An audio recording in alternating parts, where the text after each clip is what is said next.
This is a work of fiction. All characters and events are imaginary. Any resemblance to real persons is a pure coincidence. अमन ने पहले ही table book कराई हुई थी।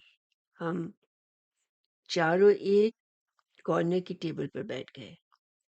सब खामोश थे, जैसे कोई सच्चाई जानना नहीं चाहता हो। और अब क्या सुनने को मिलेगा?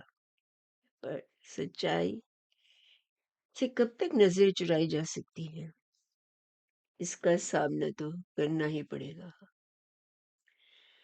और अमन सबसे ज्यादा परेशान दिख रहे थे, जो प्रीत के फ्यूचर को लेके काफी गंभीर थे कि प्रीत क्या कहेगी। प्रीत को बहुत ज्यादा प्यार करते थे और उसकी खुशी के लिए कुछ भी कर सकते थे। तभी अमन ने चुप्पी तोड़ी। कॉफी? मैंने बोला जी जी। प्रीत आ। और रविंदर आप क्या लेंगे? कॉफी सूखे। तभी कॉफी आने के बाद अमन ने बात शुरू की। रविंदर, आपको जो भी बताना है वो सबके सामने प्रीत को सच सच बता दो। फिर प्रीत जो भी फैसला करेगी हम सबको मंजूर होगा, इवन आपको भी। ये आपके अकेले का फैसला नहीं हो सकता, इसके साथ प्रीत की पूरी जिंदगी जुड़ी है। प्लीज बताइए। रविंदर शायद प्रीत के सामने कुछ भी कहने से झिझक रहा था। अमन, आप ही बता दो। पर अमन ने तभी कहा, नहीं, मैं चाहता हूँ प्रीत आपके मुंह से सब कुछ सुने और अपनी जिंदगी का फैसला खुद ले। उसके हर फैसले पर उसके साथ हूँ मैं। रविंदर ने कॉफी का एक कप उठाया, एक सिप ली।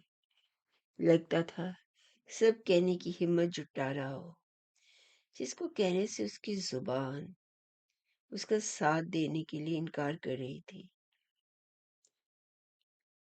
कम ऑन, अमन जोर से बोले। प्रीत, आज मैं आपको सब कुछ बताना चाहता हूँ। अंधेरे में रख के मैं आपसे शादी नहीं कर सकता और ना ही चाहता हूँ। बहुत साल गुजर गए जब मैं अमन के साथ ही रहता था। उसे भी पता है कि मेरा कोई नहीं था एक मासी के सिवाय। मैं कॉलेज में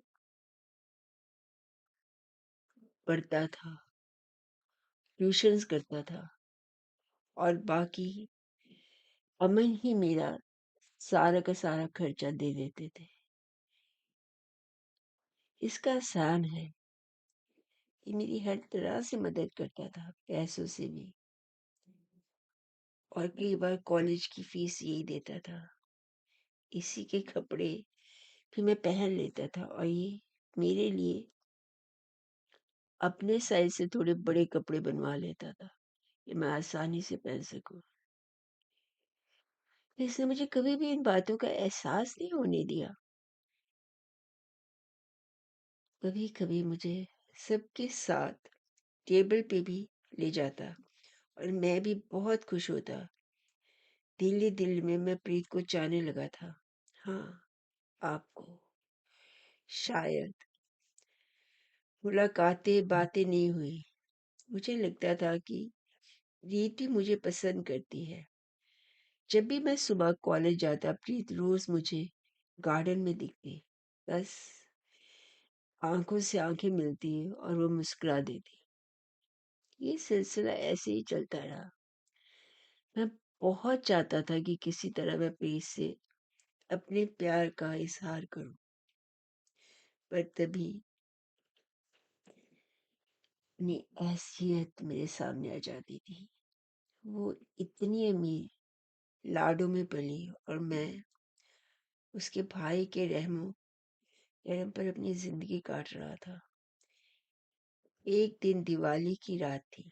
सब पूजा कर रहे थे। अम्मा ने मुझे भी शामिल कर लिया था। मेरी आंखें सिर्फ आप पे लगी थी और मैंने आपकी आंखों में भी वही मोहब्बत देखी। पता नहीं कैसे मेरे में उन नजरों ने इतनी जुर्रत पैदा कर दी। जब मैंने आपको पूजा के बाद बाहर जाते देखा, मैं भी आपके पीछे पीछे चला गया। आप लॉन के कोने में खड़ी, शायद आपको भी एहसास था कि मैं आऊंगा। तभी मैंने पहली बार आपके पास आके आपके हाथों को अपने हाथों में लेते हुए कहा था, प्रीत, मैं इन हाथों को हमेशा के लिए थामना चाहता हूँ, अगर आप इजाजत दे तो। उसने कुछ नहीं कहा, बस हंस के अंदर भाग गई। वो दिन अब भी मेरी आंखों के सामने ऐसे है जैसे कल की बात हो। पर इस एहसास से डर भी लगता था कि अगर अमन को पता चलेगा तो क्या सोचेगा। जिसमें खाया उसी में थाली में छेद कर दिया। पर दिल तो दिल है, मानता ही नहीं। इस बीच जब भी हमें मौका मिलता हम मिल लेते। एक दिन मैंने कहा, प्रीत, मेरी यूनिवर्सिटी का लास्ट सेमेस्टर है और फिर मैं बाहर चला जाऊंगा। वो मेरी तरफ चुपचाप देखती रही। बाहर चला जाऊंगा क्योंकि मुझे कुछ बनना है और तुम्हारा हाथ मांगने के काबिल बन के ही वापस आऊंगा। नहीं रविंदर, आप चले गए तो मेरा जीना मुश्किल हो जाएगा। मुझे साथ ले जाओ ना। जैसे भी रखोगे मैं वैसे ही रह जाऊंगी। ये एहसान नहीं है। आपको मेरा इंतजार करना पड़ेगा। नहीं, प्लीज नहीं, मान जाओ। मैं इज्जत से आपको अपनाना चाहता हूँ, ऐसे नहीं। और मैं वहां से दुबई चला गया। वहां जाने का सारा इंतजाम भी अमन ने ही किया था, पर मैं उसको कुछ कह ना सका। और मुझे अंदाजा था कि वो जानता था। जाते जाते बस उसने यही कहा, यार में कभी धोखा मत देना। बस इसके सिवा कुछ कहा भी नहीं और सब कुछ कह भी गया। मैं हैरानी से कभी प्रीत को देखती तो कभी रविंदर को। प्रीत की प्रीति भी कभी प्यार कर सकती है? मैं हैरान थी। शायद इतने लंबे इंतजार ने उन्हें इतना कठोर और जेलस टाइप बना दिया था। अब मुझे लगा कि उनका कोई कसूर नहीं था। हालात ऐसे थे और हालात इंसान को बदल देते हैं। तभी कहते हैं, नेवर जज a book by its cover. मुझे अपने आप से बुरा लग रहा था कि मैंने उनके बारे में गलत क्यों सोचा। पर अब जब सब उनकी खुशी के लिए मान गए हैं तो अब इनकार क्यों। इसकी अभी तक पर्दादारी थी। रविंदर बोलता गया जैसे उसको भी पता था सब कुछ बताए बिना कोई भी किनारे पे नहीं पहुंचेंगे। मैं दुबई पहुंचा। नया शहर, अजनबी लोग, बोली भी काफी अलग थी। पहले तो ऐसे लगा कि मैं इस भीड़ में गुम ही हो गया। मैं तो अपनी पहचान बनाने आया था, कहीं खुद को ही न खो दूं। यहाँ मेरी मासी के लड़के का दोस्त रहता था। उसने मुझे उसका एड्रेस दिया था। मैं वहां पहुंचा तो देखा छोटा सा फ्लैट, पर साफ सुथरा था। उसके साथ उसका एक और दोस्त भी रहता था। वो दोनों फ्लैट शेयर करते थे। उसका दोस्त किसी 5 स्टार में वेटर की नौकरी करता था और मैंने तभी सोचा कहीं मैंने गलती तो नहीं की। यहाँ आकर इनके सहारे मैं क्या बनूंगा बड़ा आदमी। पर वहां भी क्या करता। तो बहुत सारे क्वेश्चन मार्क दिमाग में घूम रहे थे उस टाइम। फिर प्रीत का चेहरा आंखों में घूमने लगता। नहीं, उसके लिए मुझे मेहनत करनी ही है। अपने आप को उसके काबिल बनाना ही है, कैसे भी। वो मेरी राह देखती ही होगी। उससे प्रॉमिस किया था मैंने, I won't let you down.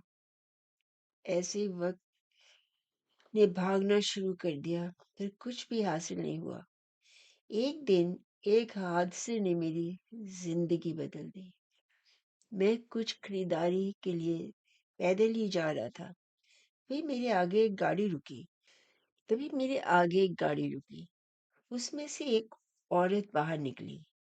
अभी वो पूरी तरह बाहर कदम भी नहीं रखा था कि एक आदमी ने उसके हाथ से बैग खींच लिया और भाग गया। तभी वो चिल्लाई, पकड़ो पकड़ो, चोर चोर, मेरा बैग ले गया। तभी मैं उसके पीछे भागा और बैग उसके हाथ से छीन लिया। वो तो भाग गया, पर मैंने उस लेडी को उसका बैग वापस कर दिया। थैंक्स, उसने कहा। इट्स ओके, आपने मेरी बहुत मदद की। इस बैग में बहुत ज्यादा इम्पोर्टेंट डॉक्यूमेंट्स थे। क्या मैं आपके लिए कुछ कर सकती हूँ? आप यहाँ पे नए लगते हैं। जी जी जी, मैं इंडिया से आया हूँ और जॉब की तलाश में हूँ। उसने बैग में से अपना कार्ड निकाल कर मेरी ओर बढ़ा दिया। अगर आपको जॉब की तलाश है, आप कल सुबह इस एड्रेस पर आ जाइए। जी। और वो ये कह के चली गई। मैंने प्रीत का चेहरा देखा। उसके चेहरे पे अजीब सी परेशानी। अरे ये मैं क्या सोच रहा हूँ। मैं करूंगा, मेहनत करूंगा और मैं उसके काबिल बनूंगा। तभी गाड़ी चली गई। वो कार्ड मेरे हाथ में था। तभी मैंने देखा, वो कार्ड एक होटल के एड्रेस का था। जिसने दिया था उसका नाम नीलिमा था। शायद होटल की ओनर।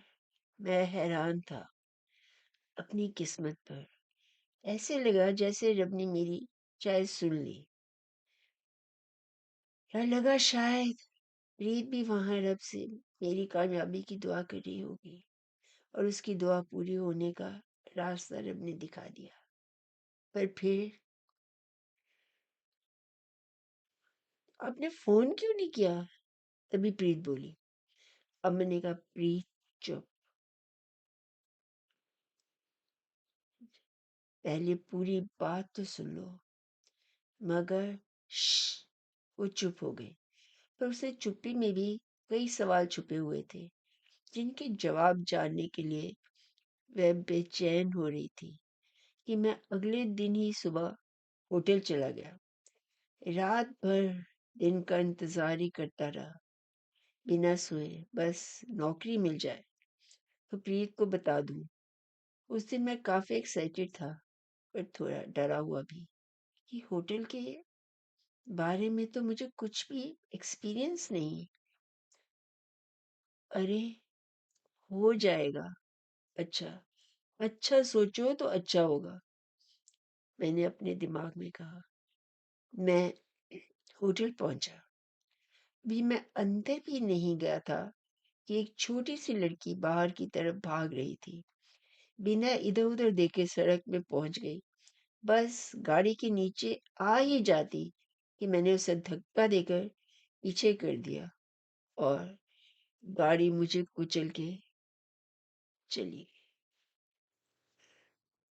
मुझे लोगों का शोर सुनाई दिया और उसके बाद शायद मैं बेहोश हो गया। मेरी आंखें खुली तो मैं अस्पताल के एक बेड पे था।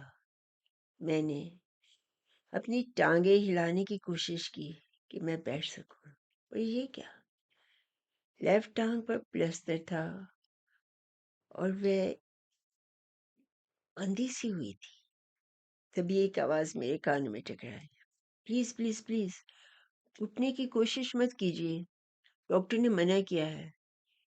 अरे, आपको तो भगवान ने बचा लिया, आपके कुछ अच्छे कर्म थे, नहीं तो जैसे आपको गाड़ी ने कुचला था, किसी का भी बचना नामुमकिन था। जी, आप? जी, मैं उस बच्ची की मॉम हूँ जिसे आपने अपनी जान की परवाह ना करते हुए बचाया। मैं आपका ये एहसान कभी भी नहीं भूल सकती और ना ही उतार सकती हूँ।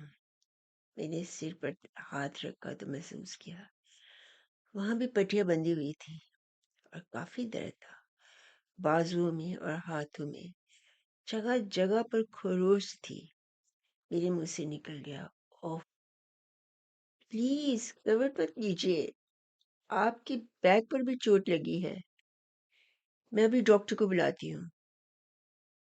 पता है, आज आपने 3 दिन बाद आंखें खोली हैं। तभी डॉक्टर आ गई। उसने अच्छी तरह से चेकअप किया। थैंक गॉड आपको होश आ गया है, नहीं तो हमें फिक्र था कि कहीं आपको दिमागी चोट न लगी हो। पर अब लगता है सब ऊपरी चोटें हैं, टांग के सिवाय। पर don't worry, it will be okay. पर आपकी वाइफ ने आपका बहुत साथ दिया, 3 दिन से यहीं बैठी है। तभी मैंने पलटकर रीड डी की तरफ देखा। उसकी शक्ल से दर्द साफ झलक रहा था। वो जोर से बोली। जब उसने सुना जो डॉक्टर ने कहा, तो आपने उसको रोका नहीं कि ये मेरी वाइफ नहीं है? सुनो तो, मैंने तभी टोका। इवन उस लेडी ने भी टोका, डॉक्टर ये मेरे हस्बैंड नहीं है, इन्होंने मेरी बच्ची को बचाया है, जो मेरा दुनिया में एकमात्र सहारा है। उसके बिना तो मैं जिंदा रहने का सोच भी नहीं सकती। ये इसका मेरे ऊपर एहसान है। तभी मैं बोला, नहीं नहीं, ये तो इंसान का फर्ज है, कुछ हो सके तो दूसरों के लिए करे। You are a good man, kind person, doctor बोले और तभी चली गई। तभी मैंने पूछा, जी आपकी बेटी वो बिल्कुल ठीक है और अपनी नानी के पास है। तभी मैं चुप हो गया, कावड़ सी महसूस हो रही थी।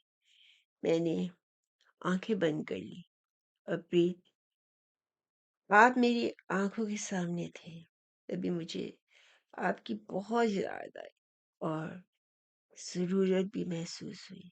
पर मैं दिल के जज्बे को दिल में ही दबा के रह गया। ये भी क्या जिंदगी है, जैसे गरीब होना ही एक गुनाह हो। अगर मैं भी अमीर होता तो अपने प्यार को अपने साथ पाता, और अब मैं यहाँ पड़ा हुआ हूँ, अनजाने शहर में, अनजान हॉस्पिटल में, अनजान लोगों के साथ। दिल तो चाह रहा था कि चीख चीख के रोऊं और अपने दिल का सारा गुबार निकाल दूं, पर ये सालिम दुनिया रोने वाले मर्द को बुज़दिल समझती है। मैंने अपने आंसू अपने अंदर ही जज्ब कर लिए थे। अगले दिन मुझे देखने वही मैम आई जिसने मुझे अपना कार्ड दिया था। आप यहाँ? मैम, आपको कैसे पता चला? जिसको आपने बचाया है वो मेरी ग्रैंड डॉटर है। सो आपका ये एहसान, please please don't say this, ये मेरा फर्ज था। तभी वह बोली, आपको अभी और यहाँ रहना पड़ेगा, मेरी डॉक्टर से बात हुई है, बहुत कामयाब डॉक्टर और हमारा फैमिली फ्रेंड भी है। So do not worry, you are in a safe hands. Within a month everything will be okay. आप पूरी तरह से चल फिर सकेंगे। हाँ, थोड़ी फिजियोथेरेपी करवानी पड़ेगी। थैंक्स। नहीं तो मुझे तो यहाँ कोई भी नहीं जानता। जिसके पास मैं ठहरा था शायद उसे भी एक्सीडेंट का पता ना हो। समय तो रुकता नहीं। अच्छा हो या बुरा, मैं ठीक हो गया। इस बीच मुझे वो बच्ची भी मिलने आती रही जिसका नाम तानिया था। बहुत ही प्यारी बच्ची थी और मेरे साथ काफी हिल मिल गई थी। तभी प्रीत थोड़ी इरिटेट हो रही थी। रविंदर, मुझको समझ नहीं आ रहा, ये सब तुम मुझे क्यों बता रहे हो और क्यों कह रहे हो कि तुमने मुझसे शादी नहीं कर सकते। तभी मैंने टोका, प्रीत प्लीज, तुम्हारे लिए ये सब जानना बहुत जरूरी है। तभी शादी का फैसला करना। क्या? अमन, मेरी तरफ से हाँ है। मैंने इसका परसों इंतजार किया है। पर पर क्या? सुन लो, फिर बोलना। उसने मेरी तरफ हैरानगी से देखा। मैंने हाथ से ही इशारा किया, it's okay, it's okay. Ravinder ने फिर कहना शुरू किया। वो लोग मेरे मना करने पर भी मुझे अपने घर ले गए। घर नहीं, महल था। मैं वहां अपने आप को बहुत छोटा महसूस कर रहा था, जैसे आपके घर में करता हूँ। वक्त भागता गया। मैं पूरा ठीक हो गया। इस बीच तान्या की और मेरी अच्छी खासी दोस्ती हो गई। एक दिन दिन डाइनिंग रूम में जब हम रात को साथ डिनर कर रहे थे, तभी मैंने कहा, प्लीज अब मुझे जाना चाहिए। आप सबकी देखभाल ने मुझे पूरी तरह ठीक कर दिया है। मैम ने एक एनवलप मेरी तरफ बढ़ाया। ये क्या? क्या मुझे गरीब समझकर पैसे दे रहे हैं? मेरा दिल करा उठा। खोल के तो देखिए। जी, हाँ हाँ। मैं हैरान था। उसमें अपॉइंटमेंट लेटर था जो मुझे मैम ने अपने 5 स्टार होटल में मैनेजर की पोस्ट के लिए दिया था, साथ ही एक फ्लैट और गाड़ी। मैंने हैरान नजरों से उसकी तरफ देखा। वो खाते खाते ही बोलने लगी, ये तो सब मैंने उसी दिन सोच लिया था जब तुम्हें अपना कार्ड दिया था। अगर ये एक्सीडेंट ना होता तो तुम उसी दिन से जॉब शुरू कर देते। मुझे ईमानदार लोगों की बहुत जरूरत है। दुनिया में अब ईमानदारी लोग और ईमानदारी रही कहाँ। बहुत कम दिखते हैं ऐसे लोग। अगर मिल जाए तो उन्हें छोड़ना नहीं चाहिए। थैंक्स मैम, आप मेरे बारे में इतना अच्छा सोचती हैं। आप कल से ही जॉब पे आ जाइएगा। तभी उन्होंने मेरी अपनी बेटी की तरफ इशारा करके कहा, ये भी मेरे साथ होटल में के कामों में हाथ बटाती है। मेरे मुंह से अनजाने में ही निकल गया। और तानिया के पापा? मॉम ने आह भरी और बोली, मेरा सन इन लॉ एक कार एक्सीडेंट में। और चुप हो गई। Sorry sorry ma'am. किस्मत के आगे किसकी चलती है। तभी नैना डाइनिंग रूम से अपने आंसू छुपाते हुए बाहर चली गई। 2 साल बीत गए। अब मैंने लाइफ में काफी तरक्की कर ली थी। मैम ने मुझे प्रॉफिट में भी शेयर होल्डर बना दिया था। एक दिन मॉम अपने ऑफिस में थी। नैना और मैं एक मीटिंग अटेंड करके आ रहे थे और मॉम को बताने के लिए उनके ऑफिस में गए। तभी तभी एकदम प्रीत बोल उठी, नैना के साथ? प्रीत, अंडरस्टैंड, मैं वहां काम करता था और वो मेरी बॉस थी। I never had authority to say no to them. और सबसे अहम बात थी कि मैं अब जल्दी से जल्दी वापस आकर तुम्हारा हाथ मांगना चाहता था। अब मुझे लगता था कि मैं तुम्हारा हाथ मांगने के लिए तैयार हूँ, इसके काबिल हूँ। जब हम मॉम के कमरे में पहुंचे तो वो वहां बेहोश पड़ी थी। जल्दी से एम्बुलेंस को फोन किया। एम्बुलेंस आते ही मुझसे हॉस्पिटल ले गए और डॉक्टर ने चेकअप किया और बताया कि इन्हें सीवियर हार्ट अटैक आया है। 24 घंटे बाद मॉम ने आंखें खोली। तभी डॉक्टर आया और कहा, थैंक गॉड, आपको होश आ गया। Now she is out of danger. तभी मैंने देखा मॉम की आंखों में से आंसू बह रहे थे। मैम, अब तो सब ठीक। मैं चुप हो गया। रविंदर, मैं आपसे बात करना चाहती हूँ। जी जी जी, कहिए। मैंने तुम्हें कभी नहीं बताया, नैना के 2 स्टेप ब्रदर भी हैं। जब इसके पापा चले गए तो बाकी प्रॉपर्टी वो उन्हें दे गए और मुझे एक होटल और ये घर। तब से मैं ही संभाल रही हूँ। नैना को अपने घर में खुश थी, पर उसके हस्बैंड की जब एक्सीडेंट में डेथ हो गई, उसके इन लॉज ऐसे ही थे, क्योंकि नैना और राजेश ने लव मैरिज की थी, जो उनको ये पसंद नहीं थी। काफी प्रॉब्लम्स के बाद मैं नैना को घर ले आई। उसकी छोटी बच्ची तान्या भी मेरे साथ थी। उसकी मदर इन लॉ ने कहा, हाँ हाँ, अगर लड़का होता तो हम सोच लेते, लड़की को हमने क्या करना है। और मैं समझ गई थी, पर मेरे लिए ये दोनों ही मेरी जिंदगी थी। नैना तो जैसे हंसना ही भूल गई थी, पर मैंने देखा तुम्हारे साथ काफी खुश रहने लगी है। जी जी, प्लीज अब ज्यादा बात मत कीजिए, आप बाद में बातें करेंगे। नहीं, मेरे पास वक्त नहीं है, अगर अब ना कही तो देर हो जाएगी। रविंदर, मैं चाहती हूँ कि मेरे बाद तुम मेरी बच्चियों और होटल का संभाल लो। जी, प्लीज। मरने वाले की बात नहीं टोकते, पर तब मैंने प्रीत को देखा, उसकी आंखें भी नम थी।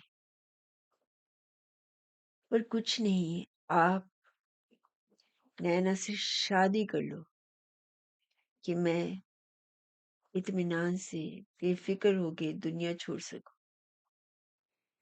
नहीं तो इसके स्टेप ब्रदर इसको जीने नहीं देंगे और होटल भी छीन लेंगे।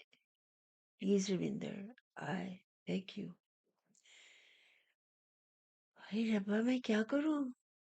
अपने प्यार के लिए जो मैंने ये सब कुछ किया, उसको कैसे छोड़ दूं? वो वहां मेरी पल पल इंतजार कर रही होगी और मैं इधर, मेरा दिल रो रहा था और उधर एक माँ इल्तिजा कर रही थी कि वो सुकून से इस दुनिया को छोड़ के जाना चाहती है। मैंने सोचा, रब्बा, ये तुमने मुझे कैसे इम्तिहान में डाल दिया। मेरा दिल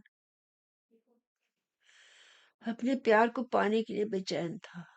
दिल तो कह रहा था कि साफ बोल दे कि नहीं, मैं नहीं कर सकता। मेरा कोई परसों से एक एक दिन करके, एक एक मिनट का हिसाब रख रहा है, मेरे वापस आने का इंतजार कर रहा है। फिर जब मैंने देखा कि यहाँ 3 जिंदगियों का सवाल है, मेरी हाँ से 2 लोगों की जिंदगी मिल जाएगी और मरने वाला है कुछ सुकून। और उधर, यार, ये मेरे साथ क्या हो गया? ना हाँ की जा रही है, जुबान साथ ही नहीं दे रही, और मेरी कॉन्शियस मुझे सिखा रही है कि अपनी खुशी के लिए मैं मरने वाले को सिसकता तड़पता जान से ज्यादा देखूं। क्या मेरी कॉन्शियस मुझे सारी उम्र चैन से जीने देगी? क्या वो मुझे मेरे प्यार से आराम से रहने देगी? क्या मैं तुम्हारे प्यार के साथ इंसाफ कर सकूंगा?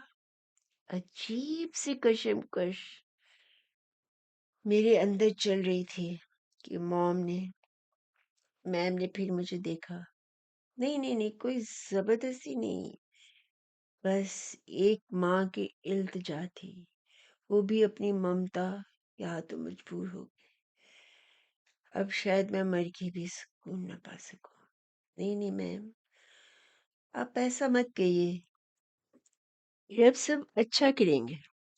काश, काश ये हो सकता तो कितना अच्छा होता।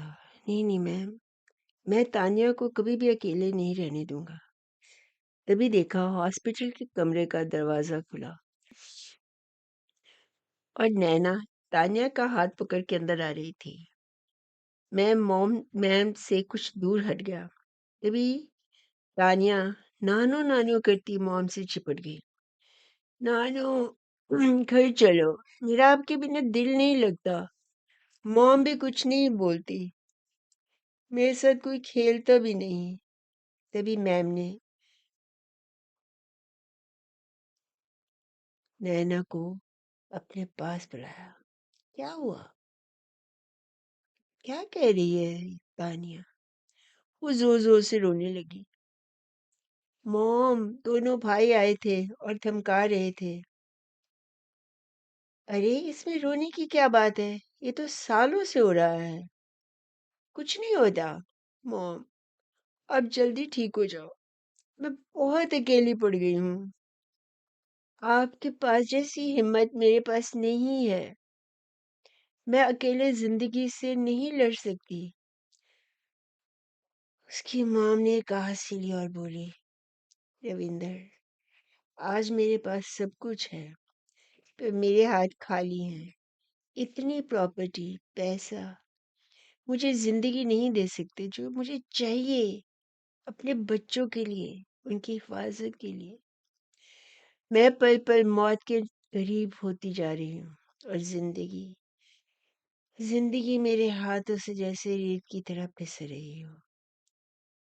मैम प्लीज, आप क्या कह रही है? Be positive. बच्चे यही हैं। पर यही सच है ना? मुझे बोलने दो बेटा। अब सब रविंदर के हाथ में है।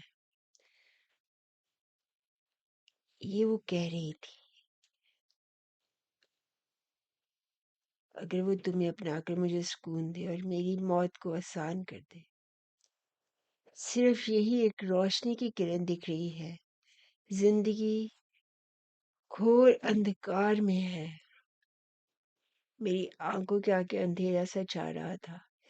दिल करता था कि बच के भाग जाऊं अपने प्यार के पास और जी लूं अपनी जिंदगी। पर दिमाग दिमाग कहता था, जिन लोगों ने तुम्हें सिर उठाने से जीने का मकाम दिया, तुम पे भरोसा किया, क्या उनका भरोसा तोड़ दोगे? उनको इस मैदान में छोड़कर चल दोगे? क्या जी सकोगे अपनी जिंदगी सुकून से? क्या इनका दर्द, इनकी आहें तुम्हारा पीछा नहीं करेंगी?